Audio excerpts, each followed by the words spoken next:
What's up, everybody? Today I'd like to talk about two series of books by R.L. Stine that I find to be a bit underrated, and I don't see them get talked about too much or get reviewed much or get much attention online. And I feel like these books deserve a lot more love, these two series I'll be talking about. So I kind of wanted to just bring some more attention to these and share my love for these books. And yeah, we've got two different series here. And what I mean by underrated is I don't think that these series are necessarily like invisible or hidden. In fact, you will probably recognize both of these series I will be talking about. You've probably at least heard of them. Maybe you've even read a book or two from each of these series.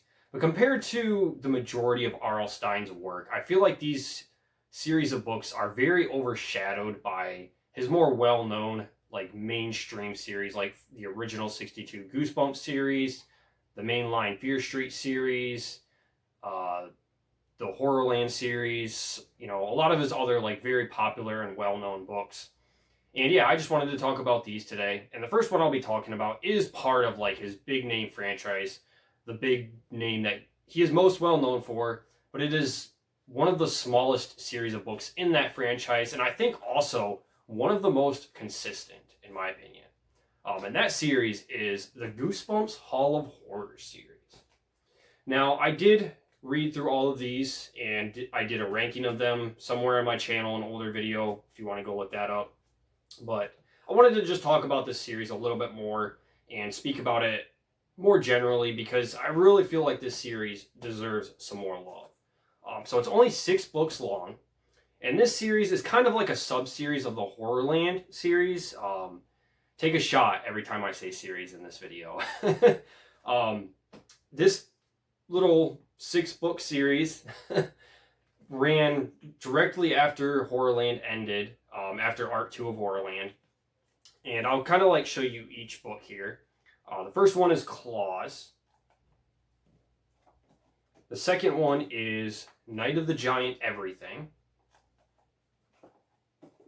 The third one is The 5 Masks of Dr. Scream. I absolutely love this cover. I love all of the covers in this series, honestly, but yeah, this one is super cool.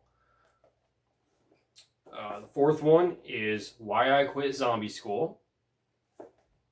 Number 5 is Don't Scream. And then, last but not least, we have The Birthday Party of No Return at number 6.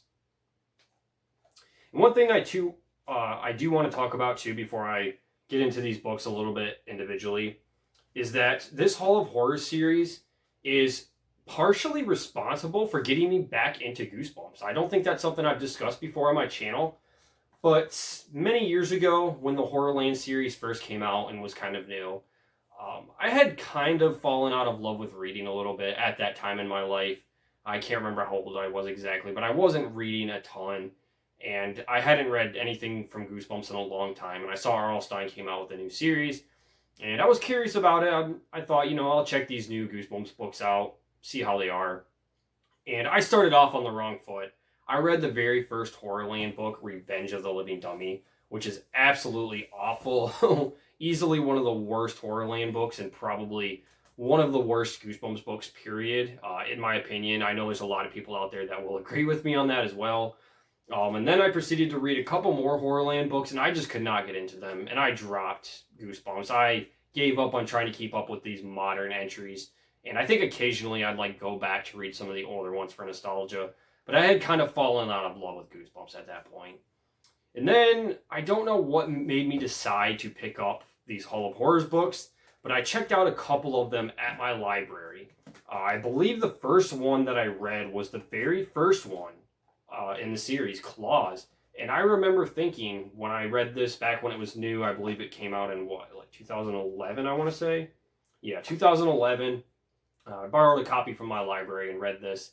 And I remember thinking that this was actually not too bad. This was better than any of the Horrorland books that I had read at that point. And I thought, maybe some of these newer Goosebumps books aren't so bad after all. Maybe I'll continue reading them. And then the next one that I read, I skipped straight to the end here, was The Birthday Party of No Return. I believe I also borrowed a copy of this from my library. And this one was published in, let me see here, 2012. So only the next year or the year after Claws. And I like really surprisingly enjoyed this book. And this is one that I would continue to go on to reread multiple times. And I will just say now that this is my favorite book in the Hall of Horror series, and possibly one of like my all-time favorite Goosebumps books. I absolutely love The Birthday Party of No Return. This book is incredible. So yeah, this series is at least partially responsible for getting me back into Goosebumps, which is really cool because for a while there, the modern Goosebumps era, the Horrorland books, those turned me off from Goosebumps. I wasn't really much of a fan at that point in my life. I had kind of given up. And for whatever reason, I just decided to try these out when they dropped, back in the day. And it kind of reinvigorated my love for this series. So yeah, that's something really cool. And part of like the sentimental value that I have towards these books as well. And I'll kind of run through each of the books here really quick, going in order. So the first one, Claws, I think is pretty decent. Like I said, this isn't a bad book. It's not great. It's like a 3 out of 5 star, maybe like a 3.25 out of 5. I really enjoyed this one. It's basically kind of a killer cat story. It's a weaker version of like Cry of the Cat from Series 2000, but it's still a pretty good book. So yeah, that's the first one, Claws. Again, I do have a ranking of this up on my channel too somewhere. If you want to go watch that, I'll probably give more detailed thoughts on these books in that video. The second one, Night of the Giant Everything. This one is just kind of okay. I think this is probably my least favorite of the series, but it's still not bad. You could do a lot worse in Goosebumps than this one. This is kind of like your typical generic like shrinking story where the main character shrinks down to the size of a little, I don't know, like an inch high, and he's battling giant mice and ants and spiders and different things like that. Just a lot of the cliche stuff you find in a shrinking type story. And I think that's the reason I wasn't a big fan of this one, is it doesn't really do a whole lot to kind of reinvent or provide some unique ideas for this type of subgenre. And yeah, it just felt a little bit bland to me, but it's not a bad book. The worst that this series has to offer, which is this book, and then I'm actually just going to skip ahead here. Why I Quit Zombie School. These are my 2 least favorite books in the Hall of Horror series, and the only 2 books in this series that I think are just kind of like meh, okay, not really quite bad, but not that good either. But these books, compared to like the worst books from, say, Slappy World or Most Wanted or Horrorland, are leagues better than the books from those other series. So yeah, the fact that these are the 2 worst books in this series, I feel like that's a pretty good sign. You're doing pretty good here. And I don't know what R.L. Stine was on when he wrote these books. I mean, this is a very short series. It's only 6 books, but I just feel that it's very, very consistent. I don't know if he was just in a really good mood when he was writing these or what, but yeah. The third book in the series, The 5 Masks of Dr. Scream. I absolutely love this one. This is just shy of like a great, like fantastic book in my opinion. I feel like this is like very good. Like 4 stars, maybe like 3.75, 4 stars for this one. There's some flaws here with this, but I really like that this one is more of like an adventure, like dark fantasy type story, which is kind of cool.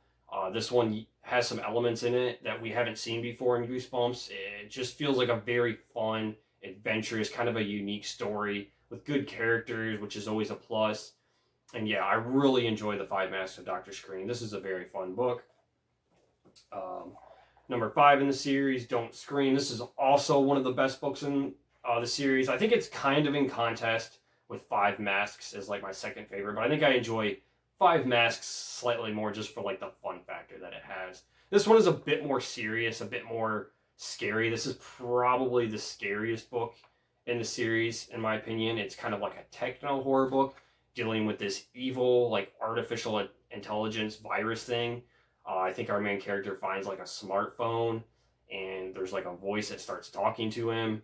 I don't remember like the entire plot, but yeah, I remember thinking this one was really good. And there's also some cool like psychological horror aspects that come into play like towards the end of the story. This was just a great book. I love Don't Scream. And then the last book in the series, and my personal favorite, is The Birthday Party of No Return. I absolutely love this book. And this is one that I don't expect everybody to love quite as much as I do. I think I just like this one for the charm and the humor. This is a good, like, coming of age comedy, like slice of life type story. And I think the reason I like this so much is it's different. It does borrow from some Goosebumps books that have been written in the past, such as How I Learned to Fly. This isn't the first coming of age story that R.L. Stine has done. When you look at books like Are You Terrified Yet? Even You Can't Scare Me, I feel like has a little bit of those vibes where it's just a lot of the kids just kind of going about their lives, having fun, getting into mischief, that sorts of thing. So yeah, it's not like 100% original, but I feel like this book just has something about it. It provides kind of an experience that you won't find elsewhere in Goosebumps, or at least done quite as fulfilling as it is here. So yeah, The Birthday Party of No Return. This book to me is like a 4.5 out of 5-star book. Absolutely one of my favorite Goosebumps books. I love The Birthday Party of No Return. Just don't go into this expecting it to be like super scary or, atmospheric or anything like that. This is just more of a fun, kind of comedic, slice of life type story. So yeah, with great characters as well. So, that is the Goosebumps Hall of Horror series. Again, very consistent series all the way through.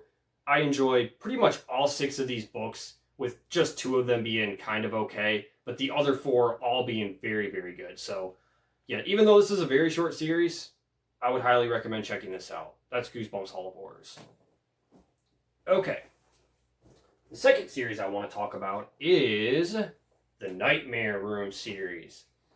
And this is a series that he wrote in the early 2000s, right after Goosebumps came to an end. Let me check the date on this first book here. I believe it's in the early 2000s, exactly in the year 2000.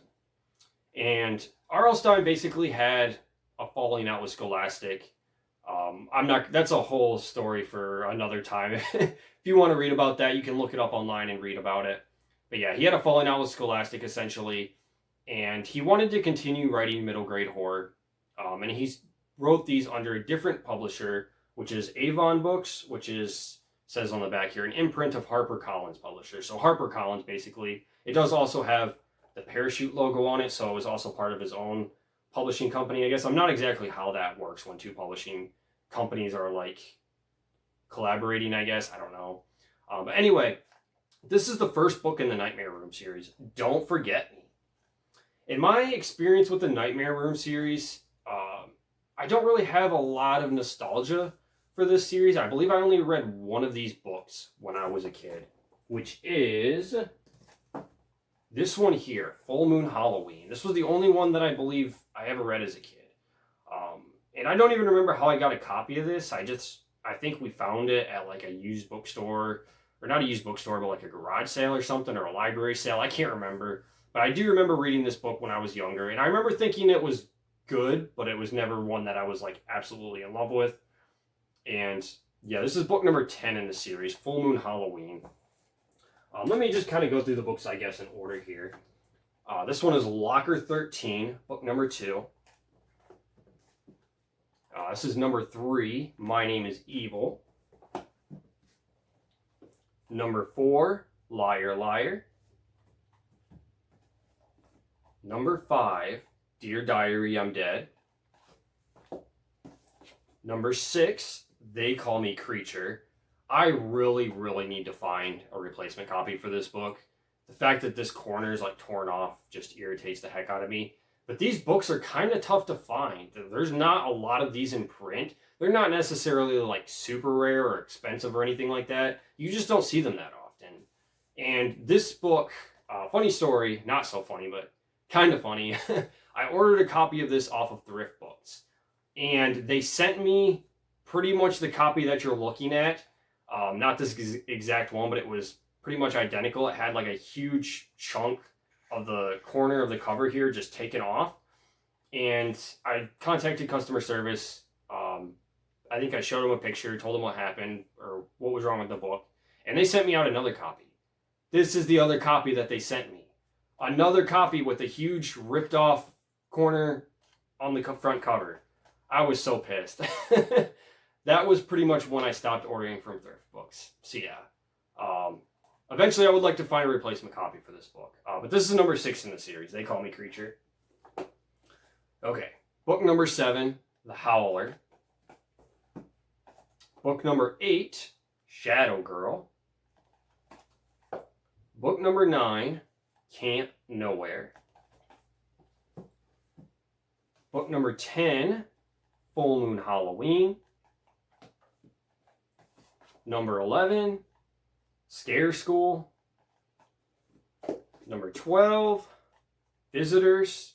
And then that's the end of the mainline series for the Nightmare Room.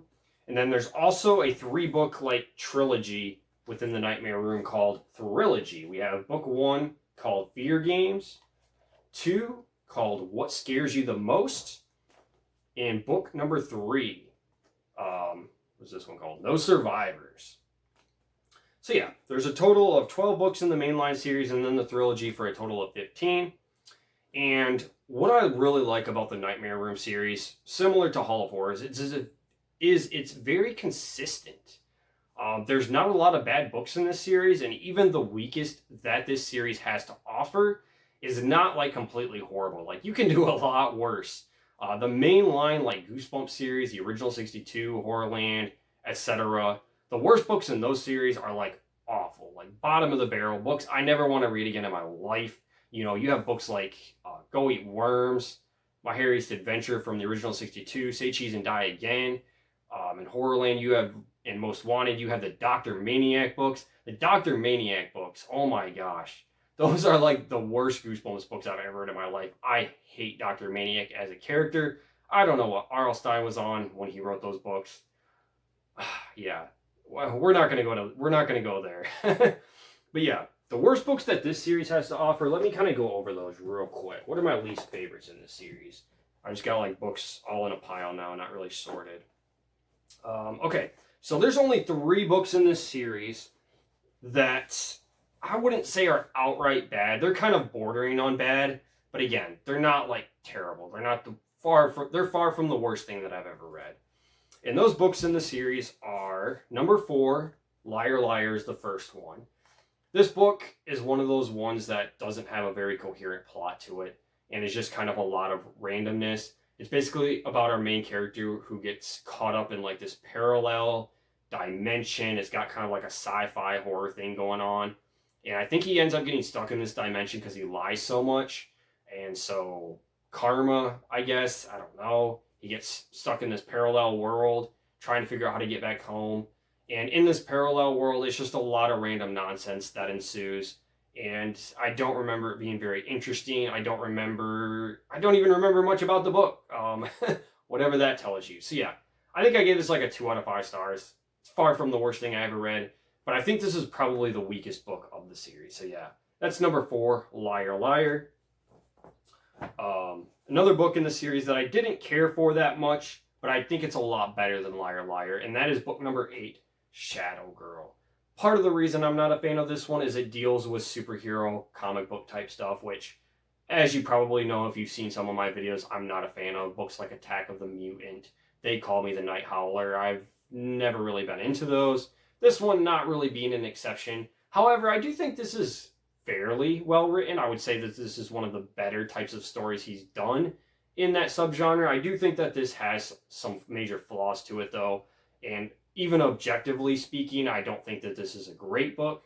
But yeah, this is one of the weaker ones in the series in my opinion, like a 2.5 out of 5 stars. That's Shadow Girl. And then perhaps the weakest book in the series, kind of like right down there with Liar Liar, is the very final one. Book number 12, Visitors. This is kind of a creepy cover too. It looks sort of like Cousin It from the Addams Family. I don't know. I do kind of like the cover, but... And this one is basically a ripoff of Invasion of the Body Squeezers from Series 2000. And the majority of this story is pretty much Invasion of the Body Squeezers, to where you have the main character going around trying to convince his friends, his family, pretty much everyone he knows, that there's going to be an alien invasion. Yes, this is an alien type story, and the main character is just dumb as rocks. It's a you gotta believe me type of story. And the alien invasion, When it does happen, it's very cool. There's some pretty creepy, some pretty gross stuff in like the final act of this book, but it's too little and too late. The majority of the book is just the main character running around. You gotta believe me. You gotta help me. There's aliens that are gonna invade. Of course, nobody believes him, so he's just wasting his time. So yeah, the first like 80 pages of this book is just horribly repetitive. The final act is decent, but it takes too long to get there, and by the time it does, you've kind of just lost interest at that point. But yeah, still, far from the worst thing that I've read in R.L. Stine's bibliography. So yeah, that's Visitors. That is the other book in the series that I'm not a big fan of. But besides those 3 books, the rest of the series is pretty strong. Let me go over the trilogy real quick. There's the 3-book trilogy here. I enjoyed this for the most part. It's kind of cool watching R.L. Stine tackle a continuous story in 3 books. The first book and then book 3 were just kind of okay. But the second book, I don't know what it was about the second book, but this one was incredible. This book has some of the scariest stuff in it that I've ever read in R.L. Stine, especially in a kid's book. I vividly remember, like, as an adult reading this book. It wasn't even that long ago when I read through this Nightmare Room series. I believe it was like last year, or maybe the year before. I don't know, like a year or 2 ago. I have the ranking somewhere on my channel. I vividly remember laying in bed one night reading this. I was getting kind of tired. I was about to put the book down and go to bed for the night. And a certain scene that I came to in this book jolted me wide awake, and I was just like, holy crap, R.L. Stine went there. There are some very gross and violent things that happen in this book. And yeah, while we're kind of on that subject, one other thing that I do like about this Nightmare Room series as a whole is that it's a bit edgier and darker than your typical Goosebumps book. Series 2000 was already kind of going down that road of trying to be scarier, a bit more violent than the previous Goosebumps books. And the Nightmare Room feels like it just continues down that road. It's got even more of an edge to it. There's some more violent and bloody moments that happen in these books that you really would not expect. And I think part of that is R.L. Stine going with a different publisher. I think Scholastic was a bit more strict in what they allowed in their kids' books. And I think HarperCollins, with them, he was able to get away with doing a little bit more. And then I think R.L. Stine also had a little bit of a grudge against Scholastic, possibly with what happened with all of that. So he was probably a little bit angry and wanted to vent and release some of his, frustrations, I guess, by writing some pretty violent and gruesome stuff in these books. So yeah, not necessarily every book in the series is that way, but there's a few books in this series that have things in them you would never see in a Goosebumps book. So yeah, that is one other thing I like about this Nightmare Room series. It has a bit more of an edge to it. Let's kind of go over the rest of these books real quick. They're kind of all out of order here. The first one, Don't Forget Me.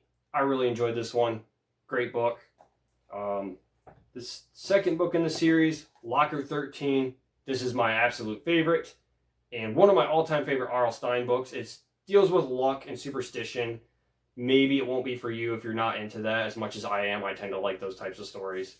But yeah, Locker 13, this is an incredible book. And then this one also has a lot of themes and layers to it, which you don't see super often, especially in like his middle grade type books.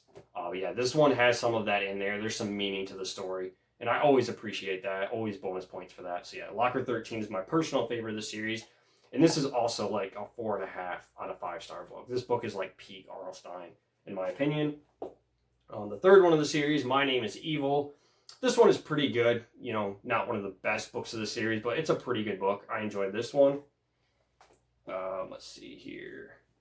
Book number 5, Dear Diary, I'm Dead. This is also one of my favorites of the series. I think this was like in my top 3 or 4. I don't remember. If you want to go back and look at my ranking to see like my exact order of these books, but I really enjoyed Dear Diary, I'm Dead. This book was incredible. This is like a solid 4-star book.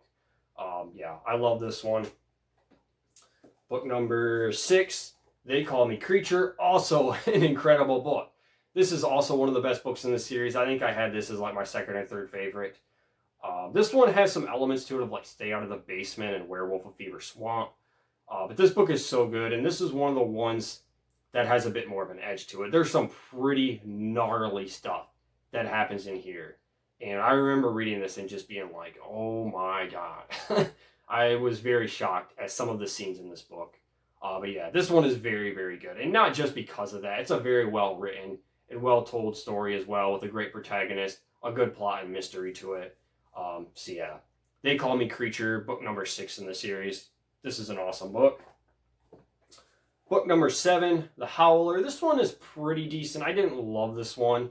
It felt a bit imbalanced. It's got like a weird first half of the book, and then the second half feels just very tonally different from what the book kind of opened up with. And I remember being just kind of on the fence about it. But overall, I would still lean towards the positive side for this book. So yeah, I can't remember what I gave it exactly. I think a flat 3 out of 5. So yeah, that's The Howler. Book number 9, Camp Nowhere. This is a great one. This is a 3.5 out of 5 star book. I really enjoyed this one. And this is one that's a little bit different too. This one is kind of like a wilderness survival story. And then at the end, you get the camp element where they arrive at kind of a camp type place. And there's some supernatural stuff going on. And yeah, this is a really cool book. This one felt really unique. And this one kind of surprised me as well. So yeah, Camp Nowhere, that's a pretty good one. Book number 10, Full Moon Halloween. I already discussed this one. This was the only one I read as a kid. And I, of course, have since reread it. And I think this one is pretty good. Not perfect. I have a few issues with it. But overall, this is a pretty solid one. Also a 3.5 star book. And then book number 11, Scare School. This is also a very good book. Probably another 3.5, close to 4 star book. I really enjoyed this one as well. So yeah, that is the Nightmare Room series. That is the other series I wanted to discuss. I feel like it is very underrated. I don't see many reviews for these books. I don't see people talk about it much. So I just wanted to bring more attention to it, as well as the Goosebumps Hall of Horror series. So that is all I have for today, guys. Thank you so much for watching. If you have read these series or any books from them, feel free to let me know your thoughts on them down in the comments below. I would love to hear what you guys have to say. So thank you guys for watching, and I'll see you next time. Peace.